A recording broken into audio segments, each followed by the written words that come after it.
बीच बीच में ये भी खबर आई थी कि नेपाल में पैसे सीमा के अकाउंट में भिजवाता था वो। नेपाल में किसी को जाना, हमने शादी करी तो बाद ही मैं हमेशा के लिए अपने बच्चे लेकर यहाँ आ गई। कभी आप लोग को शक नहीं हुआ उसके ऊपर?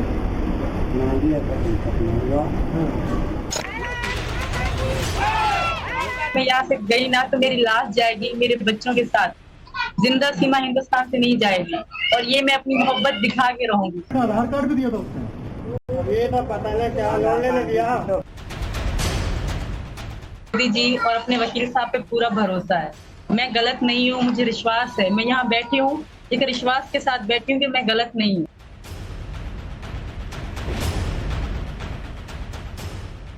तो कभी आपने जिक्र नहीं किया कि पाकिस्तान में उसकी गलती? जय हनुमान ज्ञान गुण सागर, जय कपीस देव लोग उजागर, रामदूत नामा पुत्र नामा। हाँ,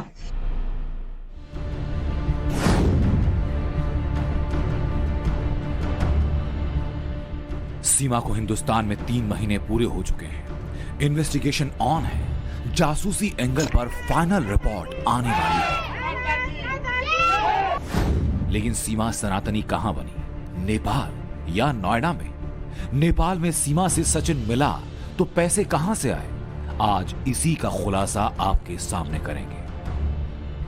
टाइम्स नाउ भारत के अंडरकवर रिपोर्टर ने इसकी पड़ताल के लिए उन 2 लोगों से मुलाकात की जो सचिन को पहले से जानते थे और सीमा के हिंदुस्तान में एंट्री के बाद पहली बार उन दोनों को पनाह दी।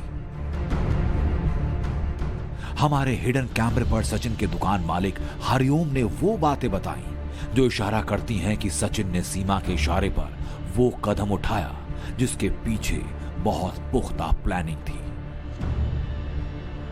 इस स्टिंग ऑपरेशन में सीमा और सचिन का वो भेद भी उस मकान मालिक ने खोल दिया जिसके यहां सीमा 1.5 महीने तक सीक्रेट तरीके से रह रही थी। ये सीमा रहती थी किराए के मकान में, आप ही के मकान मालिक आप ही हैं? अच्छा, कभी आप लोग को शक नहीं हुआ उसके ऊपर? 1.5 महीने नहीं कुछ ऐसा गतिविधि पता चला हो ना?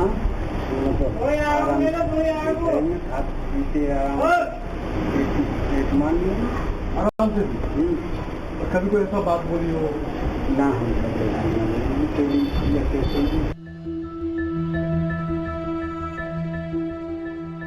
ग्रेटर नोएडा के रबुपुरा के जज घर में सचिन पहली बार सीमा को लेकर पहुंचा। तब तक इस बात को छिपाकर रखा कि सीमा हिंदुस्तानी है या पाकिस्तानी। सचिन ने सीमा का पूरा नाम भी मकान मालिक को नहीं बताया। सचिन के मकान मालिक ने खुफिया कैमरे पर दावा किया कि सचिन ने सीमा को पत्नी तो बताया मगर बाकी डिटेल्स कभी शेयर नहीं की। क्या बोल के लाया था वो?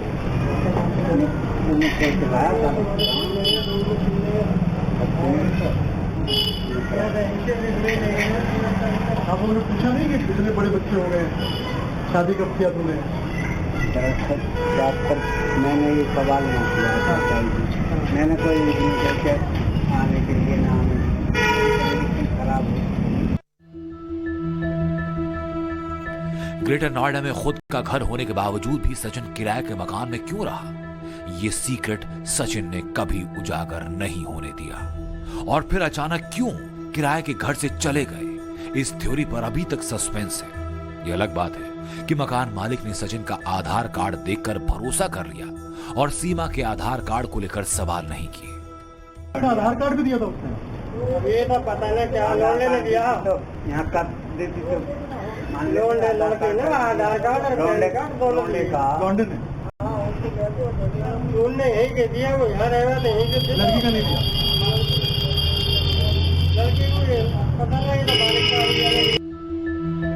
जो बात सचिन और सीमा के मकान मालिक ने बताई वही जांच एजेंसीज की इन्वेस्टिगेशन में भी सामने आया। सीमा ने रबुपुरा में रहकर सचिन से कोर्ट मैरिज की प्लानिंग की थी, लेकिन सीमा ने सीक्रेट तरीके से फर्जी आधार कार्ड बनवा लिया और ये सब एक्सपोज हो गया। हालांकि इसके लिए सीमा ने बहुत कोशिश की, हिंदी इतनी परफेक्ट कि किसी को शक सुबह ना हो।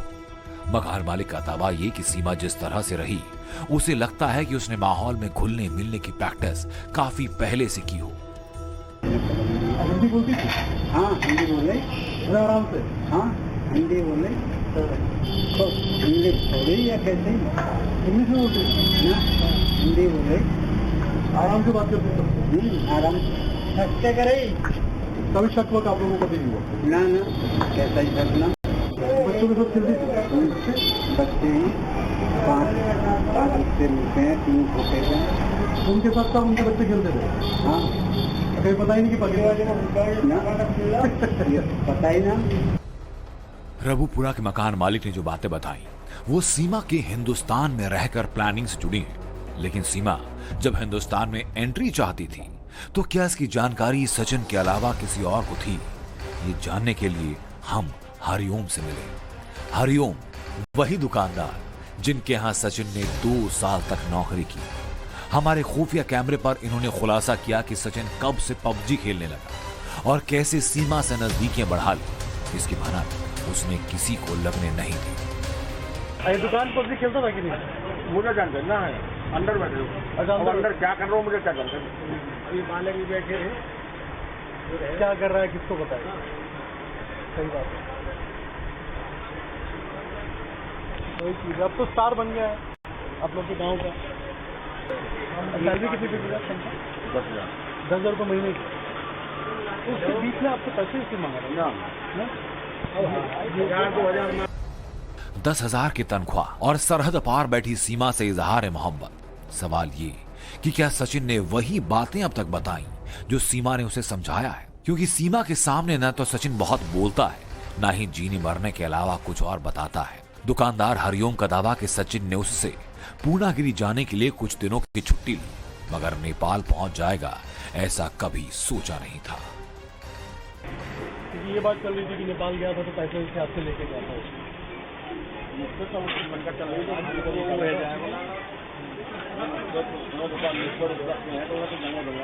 एक्स्ट्रा कुछ भी नहीं मांगा था, 1,000 ज्यादा नहीं। लेकिन 2 बार गया था ना बीच में छुट्टी लेके नेपाल। एक ही बार गया था पूर्णगिरी गया और बोला था कि पूर्णगिरी जा रहे हैं। कहाँ गया, कहाँ पहुँचा ये तो कितने दिन के लिए गया था? 5 दिन से 10 दिन में आया गया था नेपाल। कहाँ जा रहा है तो वही जाना था। सचिन की फूफा ने हमारे अंडरकवर रिपोर्टर से शेयर किया था कि सीमा जितनी रकम अपने पास बता रही है उससे कहीं ज्यादा पैसे उसके पास हो सकते हैं। इसी बात को लेकर हमने सचिन के दुकानदार से खुफिया कैमरे पर घुमा फिरा कर पूछा। सीमा और सचिन के बीच किसी तरह की डील या मनी ट्रांसफर को लेकर भी सवाल किया। और बीच बीच में ये भी खबर आई थी कि नेपाल में पैसे सीमा के अकाउंट में भिजवाता था वो। मुझे क्या खबर, क्या खबर? नहीं, आपके पास से भी जैसे लेके मुझे क्या खबर? अकाउंट चला ना फोन पे ना हमें जानकारी, ना वो क्या कर रहा है मुझे क्या जानकारी है। वही बाकी तो जानकारी से होगी। अभी कल ये बालक रह रहे हैं अंदर बैठे, मुझे क्या खबर क्या कर रहे हैं? तो कभी आपको जिक्र नहीं किया कि पाकिस्तान में उसकी गलती? ना कुछ नहीं, कुछ भी नहीं, कब भी नहीं बताया आपको? शक भी नहीं होगा कभी? सब कुछ ऐसी टाइम पे आ रहे हो, टाइम पे जा रहे हो, हमें क्या खबर क्या कर रहा है? तो हमारे टाइम पर ना कभी कभी तक होगा, कहाँ रुक रहे हो, क्या कर रहे हो? कब आदमी टाइम पे आ रहे हो, टाइम पे जा रहा हो, हम समझ सकते। तो आपको कब पता चला इसके बारे में? हमारा तो कर दिया था, वो यहाँ पर पुलिस आई है। आपसे पूछताछ किया था पुलिस? भाई जिस दिन यहाँ से लगना भी सवेरे दुकान खोलिए, दुकान पे आया उस दिन भी? हाँ, उस दिन दुकान पे आया, वो पूरा भी आरोप पाटन में दबा गया। यानी सचिन ने दुकानदार से झूठ बोला। ये झूठ एक नहीं बल्कि अनगिनत है। वो पूर्णागिरी की बजाय नेपाल पहुंच गया, 5 दिन की छुट्टी लेकर 10 दिनों तक गायब रहा। किसी गर्लफ्रेंड से मिलने वाला है, ये छिपाए रखा। सचिन ने झूठी कहानी क्यों रची, इसकी इनसाइड स्टोरी वही जाने। मगर दुकानदार ने इसके बाद जो खुलासा किया वो बताता है कि सचिन ये प्लानिंग अकेले नहीं कर सकता, जरूर सीमा ने समझाया हो। तभी नेपाल से हिंदुस्तान आने के बाद उसने नौकरी करने की नहीं सोची। आने के बाद फिर वापस नौकरी पे नहीं आया ना।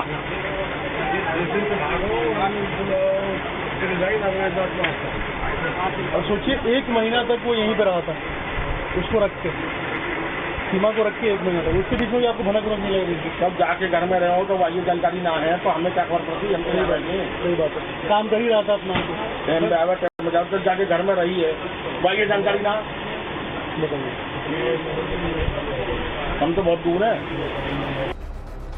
दुकानदार से बातचीत में इतना पता लगा कि उनके दिमाग में सचिन की इमेज एक मेहनती लड़के की है और सचिन ने भी अपने काम से कभी महसूस नहीं होने दिया कि वो चोरी छिपे सीमा से मोहब्बत की स्क्रिप्ट लिख रहा है।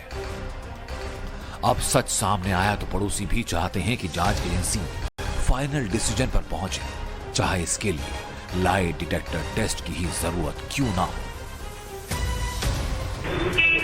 लेकिन सबसे बड़ा बात है कि अब तक किसी को पता भी नहीं है कि वो जासूस है, क्या है, सच है, झूठ है, किसी को कोई खबर नहीं हो रहा।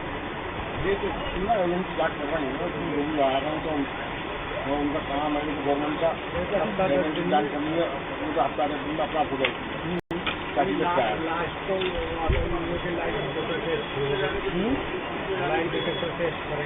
लाई डिटेक्टर लास्ट ये है।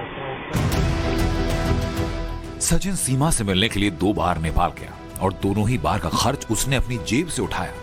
ऐसे में हमने हरिओम से यह सवाल पूछा कि 10,000 की नौकरी करने वाले सचिन ने कभी ऐसा काम तो नहीं किया जिससे उसकी ईमानदारी पर किसी तरह का शक हुआ हो। तो सुनिए खुफिया कैमरे पर सचिन के दुकान मालिक ने क्या बताया। अब व्यवहार किस कैसा था इसका? ठीक है, मिलनसार वगैरह, काम दाम में सब बढ़िया था। हाथ में ईमानदार है, कभी कुछ इस तरीके का बात थोड़ी हो रही है। दुकान पे असर पड़ा है कि नहीं फेमस होने का? ना नहीं तो वही के यहाँ मुझे लगता है लोकली लोग था, बाहर के बहुत था, बाहर कोई है ही नहीं, सब लोकली लोग आते हैं,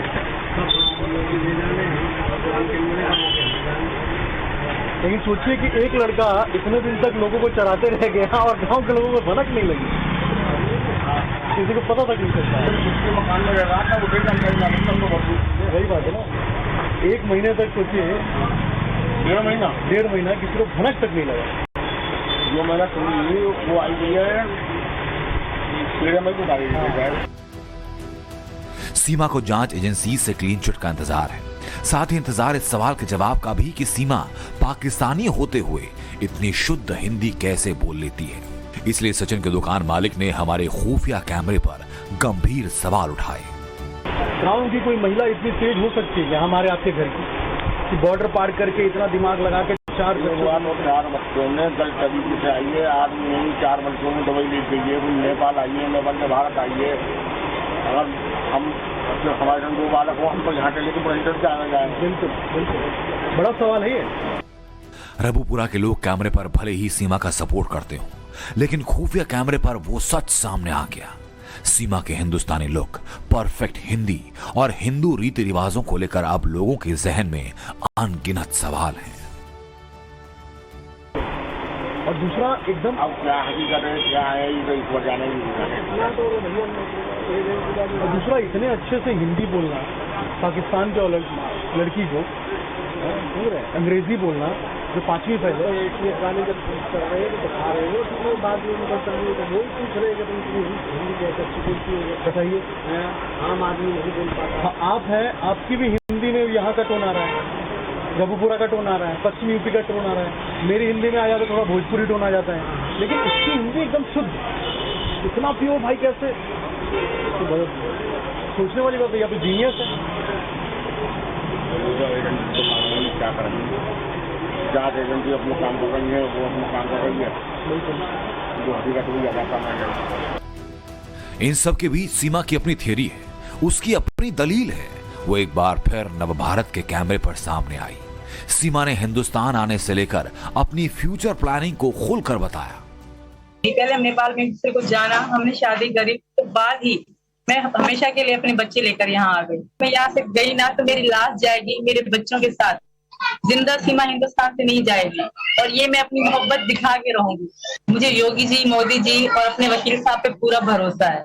मैं गलत नहीं हूँ, मुझे विश्वास है। मैं यहाँ बैठी हूँ एक विश्वास के साथ बैठी हूँ कि मैं गलत नहीं हूँ। चने वाले चावल हो गए, और ज्यादा हम चावल ही ज्यादा खाते हैं। चावल हो गए, छोले भटूरे, यहाँ दाल हो गई, और यहाँ आलू ज्यादा।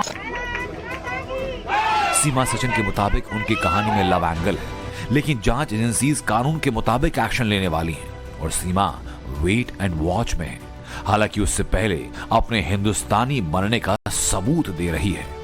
अभिषेक राज के साथ bureau report, times now Bharat.